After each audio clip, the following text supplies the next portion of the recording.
Hey guys, it's your boy Ars, back at it again with another video. Today I want to tell a story from work that gave me a reminder about perception and why it often doesn't line up with reality. This seems rather obvious on its face, but it's much easier to say than to actually apply in real life. As human beings, we tend to make a lot of assumptions and judgments, even when we have no right to, and I just wanted to share a story that illustrates that. So, if you're unaware, I work at a title insurance company. We insure our lender for any financial obligations that may be leveraged against them as a result of a borrower's refinance. While I could tell 101 stories about the various things I've encountered with my job, I find this one to be the most enlightening. So, 1 month ago I was assigned a deed request for a certain file in a certain state. As a deed specialist, it's my responsibility to accept requests from my lender and fulfill them as they come through. In this case, the request was to remove an ex-spouse, we'll call him Jim, from title, and make the borrower, we'll call her Jen, the sole title holder. If you're unaware of what a title holder is the person who owns a property and the land attached to it. In this case, the title holders are currently Jim and Jen, but due to a divorce, the property is to be put in Jen's name as decreed by the judge in a divorce hearing. Seemed like a pretty open and shut case to me, so I proceeded as normal. I generated the necessary documentation, ordered a deed, and received it. Slam dunk. Easy request. Except that it wasn't. The problems all started when I had to confirm that the ex-spouse would be available to sign himself off title, something that should have been confirmed by the lender's processors, but life is unfair, so I had to do it. When I asked the borrower, Jen, if her ex-husband, Jim, would be available for signing, she told me no, and that she had no idea how to contact him or where to find him. At this point, I got the perception that I was dealing with another pain-in-the-ass AWOL ex-spouse. I have seen a lot of divorce cases in which the ex-spouse that loses their marital property vanishes off the face of the earth because they can't stand their ex-spouse and they don't want to be found. I assumed this to be no different. So, I utilized my detective skills and found all the contact information I could related to Jim. Unfortunately, said information was inaccurate due to it being outdated, meaning I had no way of contacting Jim. Now I'm in a situation where I have a deed that can't be signed, and thus, no way for me to close this file. But I have a way of going around very annoying situations like this, but it requires even more annoying steps along the way.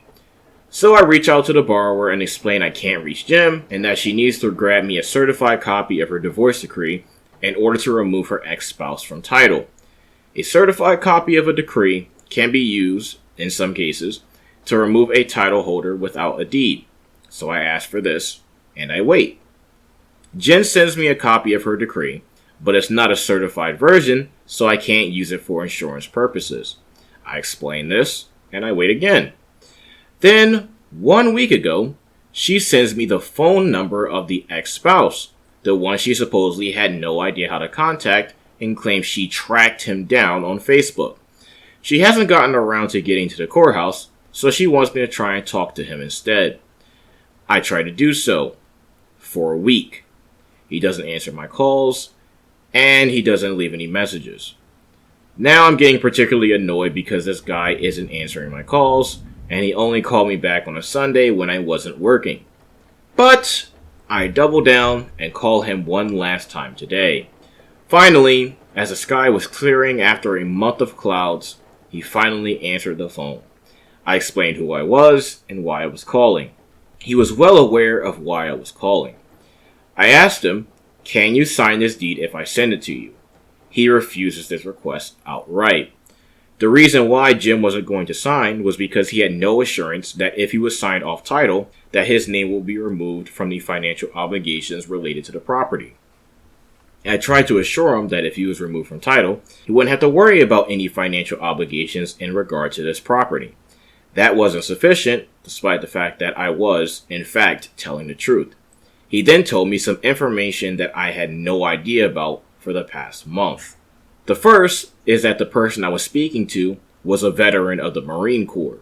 The reason why he returned from duty was because of his wife, Jen, that gave him an ultimatum.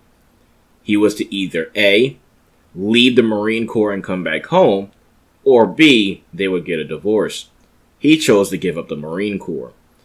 The second thing was that the reason why Jim was being removed from title wasn't because of a one-sided order that a judge handed down in order to remove him from title, but because it was a removal that had to happen in order for Jim to qualify to take out a VA, Veteran Affairs loan. As long as his name was attached to the property his wife Jen was trying to refinance, he could not get a VA loan due to the financial obligations attached to the property, and thus his name.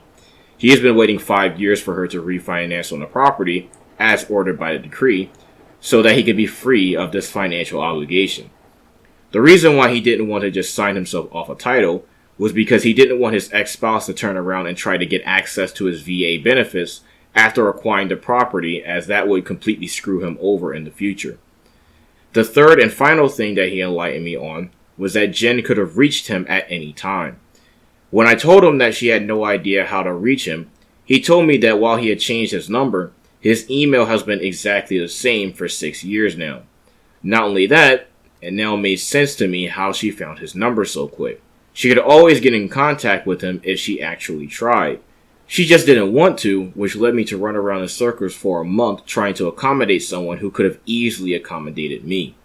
After hearing his side of the story and comparing it with what I knew, I chose to believe him.